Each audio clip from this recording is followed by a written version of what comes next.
Hello guys, how you all doing? Welcome to the head-to-head show, Aston Villa versus Newcastle United on Saturday. Hope you guys are doing great today. I sure am, and I'm actually very excited for this game. It's going to be a real test, and hopefully we can sustain a Europa League spot. And also, just one note, right?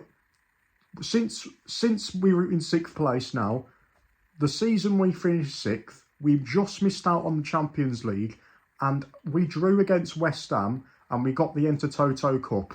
We took the lead through Gareth Barry and Dean Ashton scored the equaliser. If we would have won that game, which was Melberg's last game as well, we would have actually got into the Champions League, but we missed out. We got the Intertoto Cup, and the pre-season that Intertoto Cup happened, we actually beat Juventus on penalties that season. Who remembers that? It was great. It was a great piece of history. And we got into the Intertoto Cup as well, I believe, in, I think it was 1999, 2000, something like that.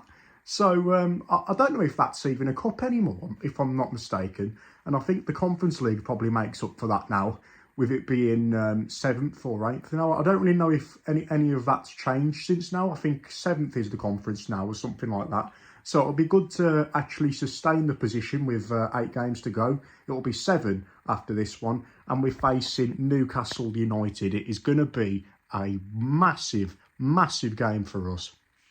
And probably even season defining. We've got Tottenham, Man United, Brighton on the last game of the season, Liverpool.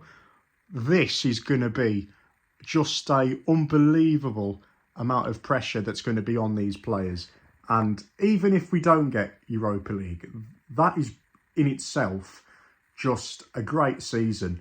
And I believe the highest we finished since 2011, this was when we was under Kevin McDonald. Gerard Houllier left because of his chest pains. And in 2011, we finished 9th. If we were ever to finish probably a little bit higher than that, that would be the highest we finished in the last decade. I'll show the graphic on the screen right now. Their last 3, 2-0 against Man United, 5-1 against West Ham, and I believe 2-1 against Brentford. They were very, very close to not even getting 3 points at all. There was a VAR decision. Ivan Toney missed a penalty as well. It was just one of them games. It's just great to see. It's great to see, considering that they was in the relegation battle about a year ago, and they turned it around, and now all of a sudden they're coming up the ranks again. And I wasn't really alive when Newcastle were in the top half of the table or in the Champions League or anything like that, when they had Alan Shearer and things.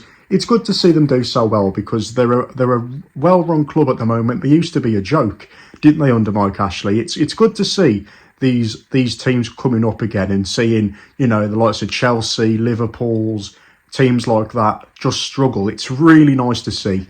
And I'm just so happy that we're actually in a good position at the moment in 6th place. The last time we finished 6th was under Martin O'Neill. It will be amazing if we was to get glory again and maybe go to Europe. It would just be great. So yeah, this is going to be just a really tough game. I think all of our players are going to be up for it.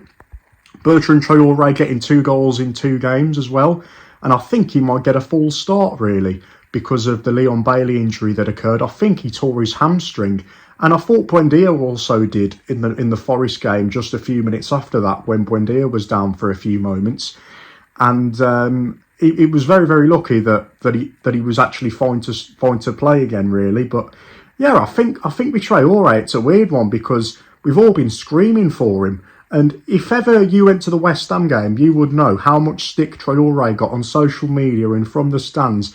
He got a load of stick, and I didn't understand why that was. When he only came on the field for 20 minutes, and he did more than Bailey did in the 70 minutes he was on the bloody pitch. It was unjustifiable, it was wrong, and I'm so happy that Bertrand got 2 goals in 2.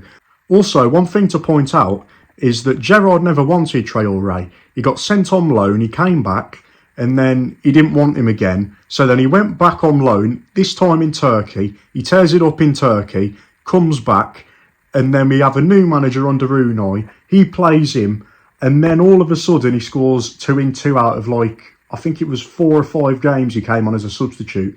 So that's just a Cinderella story, isn't it, really? You could write a book about that. It's just great to see him do so well. Tyrone Mings as well. He's been unbelievable since Unai Emery's taken over the job, and he's actually nurtured Tyrone Mings. He's nurtured Ollie Watkins as well, telling him where to be on the pitch.